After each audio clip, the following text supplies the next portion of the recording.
A primeira questão da nossa prova era essa daqui, olha.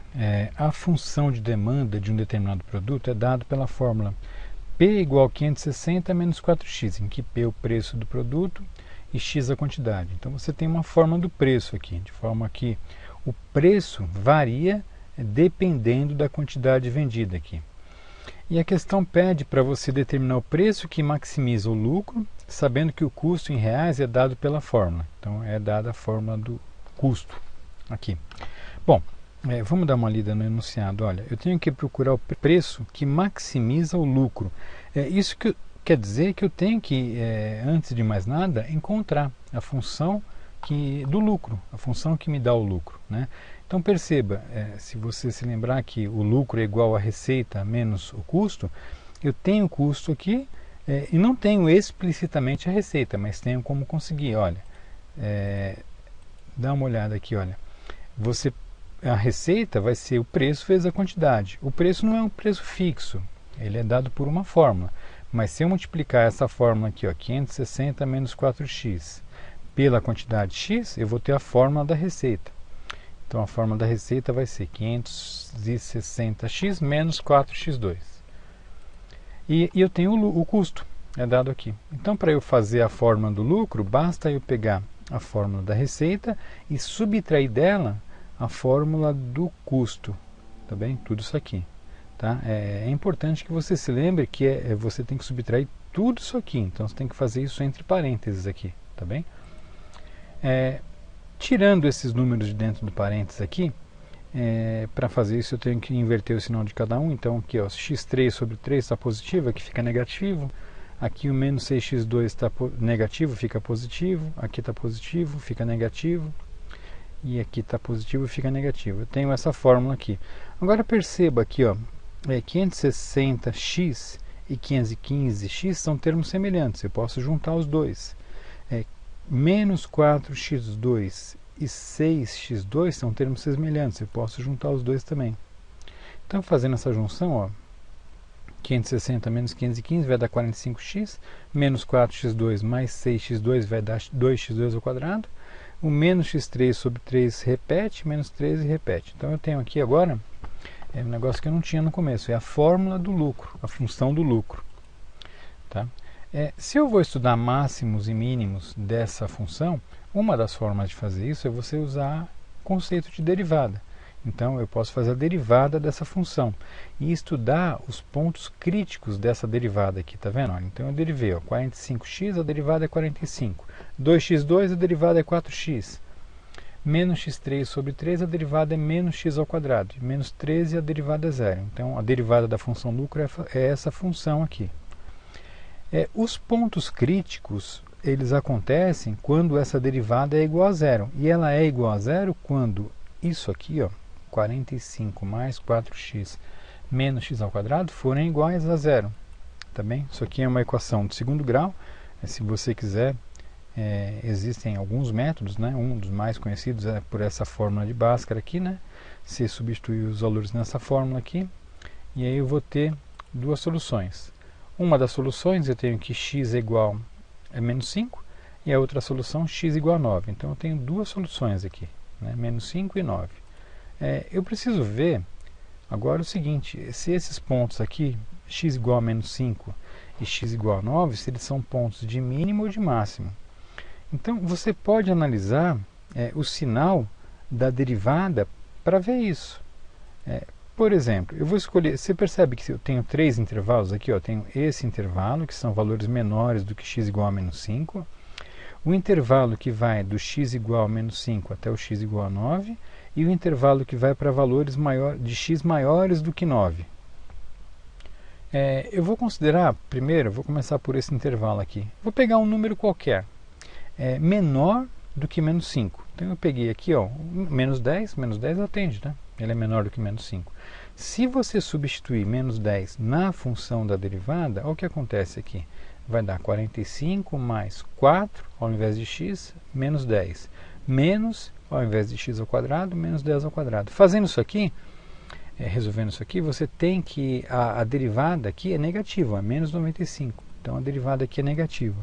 Se a derivada é negativa, como é que se comporta aquela função do lucro? Então ela é uma função decrescente. Vamos analisar esse intervalo aqui. Vou pegar um número qualquer aqui entre menos 5 e 9. Eu pensei em pegar o zero, né? Porque não, ele atende, é um número que está entre menos 5 e 9. Se você substituir o zero na derivada aqui, você vai ter que o valor vai dar 45. 45 é um valor positivo, então a derivada nesse intervalo aqui é um valor positivo. Isso quer dizer que a função é crescente. E finalmente eu vou pegar um valor aqui maior do que 9, para x igual a maior que 9. Peguei aqui 10, x igual a 10. Substituindo esses valores na função da derivada, eu tenho que isso aqui dá menos 15, dá um valor negativo. Então a derivada aqui é menor que zero e, consequentemente, a função é decrescente. Então, dá uma olhada aqui. A função se comporta assim, ela vai descendo, descendo, descendo, até quando x é igual a menos 5. Aquela para de descer, para de decrescer e começa a crescer. Você concorda, então, que menos 5 é ponto de mínimo. Ele corresponde ao lugar em que a função assume o valor mínimo aqui. E, por outro lado, a função vai crescendo, crescendo, crescendo. Quando ela chega em x igual a 9, ela para de crescer e aí ela começa a cair. Então, você consegue perceber que o valor x igual a 9 é um ponto de máximo, porque é onde a função atinge o máximo de valor antes de começar a cair. Então, a conclusão que eu chego é que x igual a 9 é ponto de máximo. Agora, dá uma olhada, isso não é a resposta ainda do problema, porque a questão era o seguinte, determine o preço que maximiza o lucro. Bom, eu sei que a quantidade que maximiza o lucro é quando eu vender 9 unidades, né? E o preço? Bom, eu tenho a fórmula do preço aqui, tá vendo? O preço vai ser igual a 560 menos 4 vezes a quantidade que eu vender. Se a quantidade que eu vender for 9, então eu vou ter 560 menos 4 vezes 9, que vai dar 524, tá bem? Então 524 é o preço que maximiza o lucro. Bom, a segunda questão era essa daqui. A partir desses dados, determinar a elasticidade a partir de um preço inicial dado, de R$310. Então vejamos, você tem que a fórmula para se calcular a elasticidade é o preço inicial, dividido pela quantidade inicial, vezes a derivada de x em relação a p, ou seja, a variação de x que corresponde a pequenas variações no preço aqui. Dá uma olhada aqui, o preço inicial já é dado aqui, R$310, então esse P0 é igual a R$310. A quantidade, ela não é dada, mas dá uma olhada aqui, eu tenho uma fórmula aqui, a fórmula do preço. O preço é igual a 560 menos 4 vezes a quantidade. Que se eu tiver o preço aqui de 310, eu consigo calcular a quantidade. Então eu posso fazer isso, olha. Ao substituir o preço por 310 e resolver essa equação aqui, eu vou ter que x é igual a 62,5. Então, eu já tenho o preço, que é 310, o preço inicial, e a quantidade inicial, que é 62,5. Tá bem? O que eu preciso fazer agora, numa segunda etapa, é calcular essa derivada, dx dp. Dá uma olhada aqui. A derivada dx dp é o cálculo da variação de x a partir de uma pequena variação do p. Se eu fizer a derivada dessa função, como está aqui, eu vou calcular a variação do p em função de uma pequena variação no x. Você percebeu que isso aqui é diferente disso aqui? Para eu chegar nisso aqui, na função que eu devo derivar para chegar aqui, eu tenho que, antes de mais nada, escrever aqui, eu tenho que escrever o x em função do p. Do jeito que ela está aqui, está assim, o p em função de x, ou seja, o p depende do x. Eu tenho que isolar o x de forma que o x dependa do p. Dessa forma, o que eu fiz aqui? Eu deixei o 4x desse lado aqui e tirei o 560 desse lado aqui. Então ficou dessa forma. Agora eu passei, dividi ambos os lados por menos 4. Então aqui ficou x e aqui ficou desse jeito aqui. Você consegue perceber que eu escrever isso aqui é igual a x e escrever x é igual a isso aqui é a mesma coisa. A outra coisa que eu queria que você percebesse é o seguinte, o p menos 560 dividido por menos 4, eu posso reescrever isso aqui dividindo. Os dois valores aqui estão sendo divididos por menos 4, então eu poderia escrever assim, P dividido por menos 4 e 560 dividido por menos 4. Né? Isso aqui fica assim, ó. X é igual a P dividido por menos 4 e 560 negativo dividido por 4 negativo dá 140. Tá bem? Agora sim, ó. Agora eu tenho uma função x que depende do valor de P. Se eu derivar essa função aqui, eu vou ter a variação de x correspondente a pequenas variações de P. Eu vou ter essa derivada aqui, que eu preciso. Então, a derivada dessa função aqui, ó, a derivada de P sobre menos 4 é menos 1 sobre 4. A derivada de 140 é zero. Então, essa aqui é a derivada. Então, perceba que eu já tenho aqui o preço inicial, que é 310, já tenho a quantidade inicial, que é 62,5, e já tenho a derivada de x de P aqui, a derivada de x em relação a P, que é menos 1/4. Né?